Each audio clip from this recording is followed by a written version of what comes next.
SIR రాజ్యాంగబద్ధమైన ప్రక్రియ అన్నారు స్టేట్ బీజేపీ నేతలు. ఎస్ఐఆర్ కు తమ పార్టీకి ఎటువంటి సంబంధం ఉండదన్నారు. ఇకనైనా బీఆర్ఎస్ కాంగ్రెస్ నాయకులు విమర్శలు మానుకోవాలన్నారు. రైతుల దగ్గర ధాన్యం కొనే పని రాష్ట్ర సర్కారే చేయాలన్నారు నేతలు. కానీ కాంగ్రెస్ సమయానికి ధాన్యం కొనలేక కేంద్రంపై విమర్శలు చేస్తుందని మండిపడ్డారు కమలం నేతలు.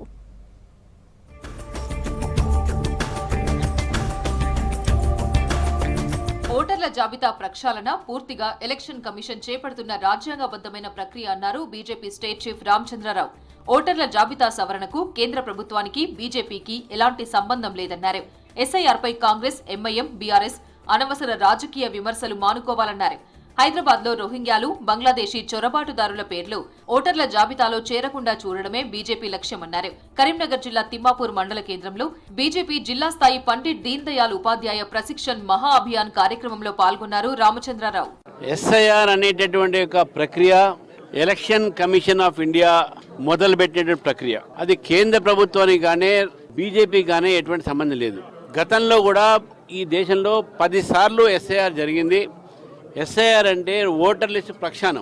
2002లో ఆఖరిసారిగా జరిగినటువంటి ప్రక్షాళన తర్వాత మళ్ళీ 2025లో కొన్ని రాష్ట్రాలు, 26లో కొన్ని రాష్ట్రాలకు ఈ యొక్క ఎస్ఐఆర్ జరగబోతా ఉంది. రైతుల పట్ల సర్కార్ నిర్లక్ష్యంగా వ్యవహరిస్తోందన్నారు కేంద్ర మంత్రి కిషన్ రెడ్డి. కేంద్రమే వడ్లు తీసుకోవడం లేదని తప్పుడు ప్రచారం చేస్తున్నారన్నారు. ప్రభుత్వం చేతగానితనాన్ని కేంద్రంపై నెట్టడం సిగ్గుచేటన్నారు. రైతుల దగ్గర నేరుగా కేంద్రం వడ్లు కొనదని, ఆ పని రాష్ట్రానిదేనన్నారు. రాష్ట్రంలో ధాన్యం సేకరణ అధ్వానంగా ఉందని, బీజేపీ రైతు గోస యాత్రనే సర్కార్లో కనువిప్పు కలిగించిందన్నారు కిషన్ రెడ్డి. అంగట్లో అన్ని ఉన్నప్పటికీ అల్లుని నోట్లో శనన్నట్టుగా ఈరోజు ప్రభుత్వం యొక్క చేతగానితనం కారణంగా, ప్రభుత్వానికి సమగ్రమైనటువంటి కార్యాచరణ ప్రణాళిక లేని కారణంగా ఈరోజు రైతుల పంట చేతికొచ్చిన తర్వాత వానదేవుడు ఆగ్రహానికి గురవుతా ఉన్నారు. భారతీయ జనతా పార్టీ పార్లమెంట్ సభ్యులు, భారతీయ జనతా పార్టీ శాసనసభ్యులు యాత్ర చేసేంత వరకు ఈ ప్రభుత్వం నిమ్మకు నీరెత్తినట్లు కూర్చున్నది. గత 15-20 రోజులుగా చూస్తా ఉన్నాను.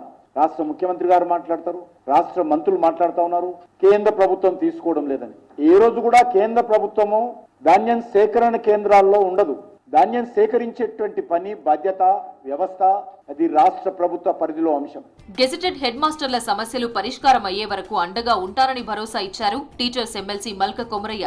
గెజిటెడ్ హెడ్ మాస్టర్ల సమస్యలను సాధ్యమైనంత త్వరగా ప్రభుత్వ దృష్టికి తీసుకెళ్తారన్నారు. టీఎస్జీ హెచ్ఎంఏ ఆధ్వర్యంలో హైదరాబాద్ లోని ధర్నా చౌక్ లో నిరసన చేస్తున్న గెజిటెడ్ హెడ్ మాస్టర్లకు సంఘీభావం తెలిపారు కొమరయ్య. గవర్నమెంట్ ఆఫ్ ఇండియా కానీ తెలంగాణ గవర్నమెంట్ కు కంటిన్యూస్ గా రిప్రజెంటేషన్స్ చేస్తూ కొన్ని ఇష్యూస్ కొంతవరకు సార్ట్అవుట్ అయినాయి. ఇప్పుడు హెల్త్ కార్డ్స్ ఒకటి నెక్స్ట్ మంత్ ఇస్తారు. దాని కొరకు మీరందరూ కూడా ఆ కార్డ్స్ తీసుకోవాలి. దానికి కావాల్సిన అరేంజ్మెంట్స్ అన్ని కూడా మీరు చేసుకోవాలి. ఎమ్మెల్యే డాక్టర్ సంజయ్ అవినీతిపై బహిరంగ చర్చకు రావాలని డిమాండ్ చేశారు జగిత్యాల బీజేపీ నేతలు.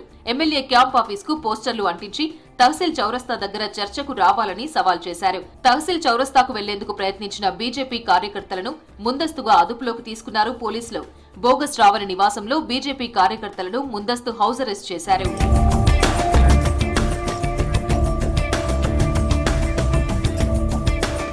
రాష్ట్ర వ్యాప్తంగా పండిట్ దీన్ దయాళ్ ఉపాధ్యాయ ప్రశిక్షణ్ మహా అభియాన్ కార్యక్రమం నిర్వహిస్తోంది బీజేపీ. ఈ కార్యక్రమంతో పార్టీ సిద్ధాంతాలు, సంస్థాగత బలోపేతం, కార్యకర్తల పాత్రపై ప్రత్యేక శిక్షణ ఇస్తోంది.